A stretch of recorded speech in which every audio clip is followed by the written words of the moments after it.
Hey, hope you're doing well. Just a quick story for you today about a training session that I did about a week ago. Yeah, it was last week actually.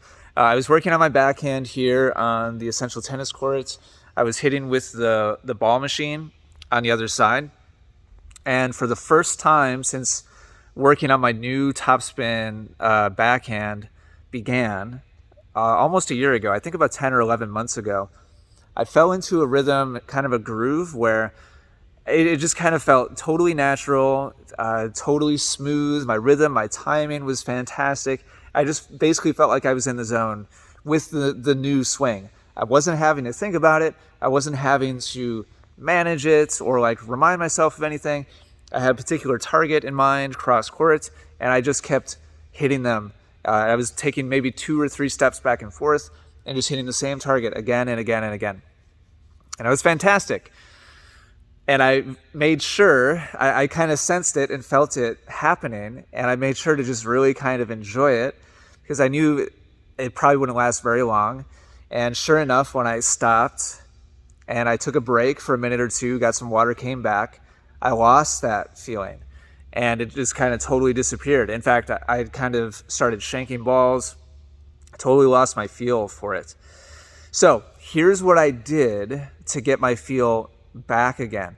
Rather than just continuing to feed out into the corner and saying, oh, and being frustrated and saying, okay, well, it's in there someplace. I'm just going to keep hitting backhands and it's going to come back again. Instead of doing that, I knew that I had to take a couple steps back.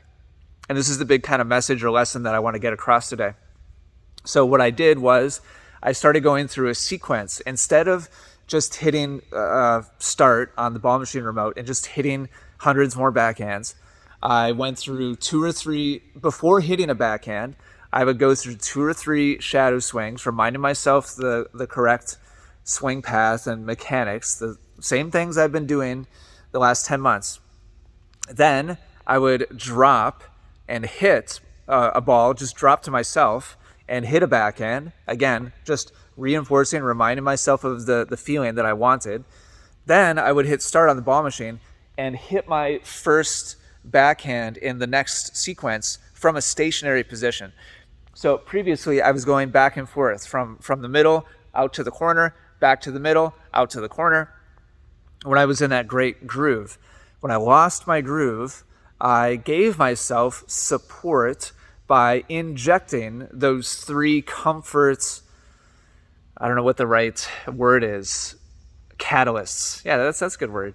3 comfort catalysts: shadow swing, drop and hit, stationary hit, and then I would go back again to going middle corner, middle corner. And I found I didn't go necessarily back to like the angels singing like perfect feeling shots, but I found my rhythm, I found my comfort again. And I was able to start hitting solid backhands again after kind of losing my feel after kind of being in the zone for a little while. So it's not necessarily that I want you to copy that process or that sequence. It's more so the principle here that I want to get across. That's so critical when you're training, when you're practicing, whether it's with a ball machine, and this applies to match play too. Whether you're training with a ball machine, training with a practice partner, taking a lesson, playing a match, anytime you lose your feel for something or lose your ability to execute the way you want to, you have to take a step back and challenge. You have to take a step back in the level of stress. How much you are stretching yourself ability-wise. Take a few steps back and then slowly add in those additional challenge layers again until you get back to kind of full speed or the level of challenge that you wanted to get to. And you won't always be able to. Like if you're trying to really push yourself and stretch yourself, it won't always be possible to get exactly where you want to go. But at least you can engineer your training, your repetitions, so you can have the best shot of just doing the best you can today. Do the best you can on that particular day in that particular training session. It's going to be different. You're not going to be able to hit your best backhands or forehands or serves every single training session.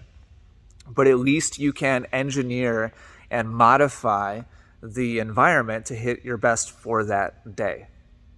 So just a specific example that I wanted to share of me doing that. And I hope you just take away the principle. It's not about copying what I did necessarily. It's about knowing options, what you can do to be able to engineer your training session. And if you want more ideas like those, here inside of Academy, just go to coaching, go to vital resources in the coaching menu, and then click on bridging the gap. And bridging the gap is all about different training progressions, like what we just talked about, to make things a little bit harder or a little bit easier, a little bit more challenging, a little bit less challenging. So you can find exactly the right level of challenge depending on how you're doing each individual day. Huge resource. Please watch that. Take advantage of that if you haven't already. All right, thanks for watching. Talk to you again soon. Hope you're well.